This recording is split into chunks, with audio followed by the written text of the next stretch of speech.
করছি আমি আসলে ও গেটে দাঁড়াইছিল আমি তখন ছাদে গেছি 5টা জামা কাপড় আটকে তাদেরকে নামাজ পড়ছি এইটুক টাইমের ভিতরে আমি ছাদের থেকে তাকাই দেখি আসামি মহিবুল্লাহ বাড়িতে হুট করে ঢুকছে আমি ছাদ থেকে তাকায় পড়ে দেখতেছি মহিবুল বাড়ি হিসেবে বেরোয় যাচ্ছে আমার বাচ্চা তখন আমার গেটের সামনে দাঁড়ানো আমি দেখি আমি দোতলা ছাদে উঠছি এবং আমার মুসল্লিরা দেখছে ওই জায়গায় দাঁড়ানো আমার বাবারে ফুটফুট করতেছে একটা হাত ভাঙ্গা তারপরে পূর্ব পরিকল্পিত তার ছিল তা না হলে সে এভাবে সাজানো দূর এভাবে করতে পারে না এবং আমার বাচ্চা উঠে করতে পারে না পরের দিকে সে 6টা 6:30টার দিকে বাড়িতে এসে যখন আমি বলি সে আমার বন্ধুর চক্রে আমার শত্রু সে আমার সঙ্গে সে শুধু মিথ্যা কথা বলতেই চলে এসে মিথ্যা কথা বলতেই চলে এসে 3-4টা মিথ্যা কথা বলছে।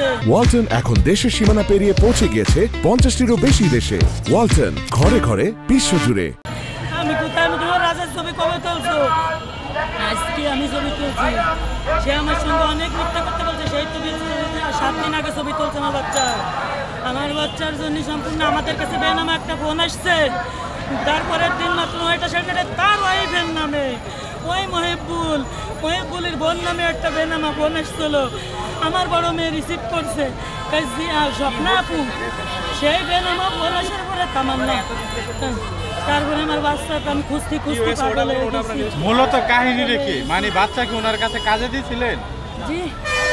আপনার ছেলে ওনার কাছে কেন গেছিল? কাজে দিয়েছিলেন? না আমার গেটের সামনেই দাঁড়ানো। আপনার বাড়িতে আছে? আমার বাড়ির সামনে। উনি কেন আপনার ছেলে অপহরণ করবে? ওনার সঙ্গে আমাদের আগের থেকেই শত্রুতা এবং সে মাদক ব্যবসা করে প্লাস সর্বস্বী দিয়ে রাজের আপু বাধা বিঘ্ন করে আমার ছেলে মেয়ে আমাদেরকে মেরে ফেলানোর জন্য আগে পরেও হুমকি করছে কিন্তু সে ওই দিন যে কাটছে সে কাটাবে এটা আমি কোনোদিন ভাবতে পারি না যে আমার নিষ্পাপ করছে কোনোদিন জীবনে তার পরিকল্পনা কাটা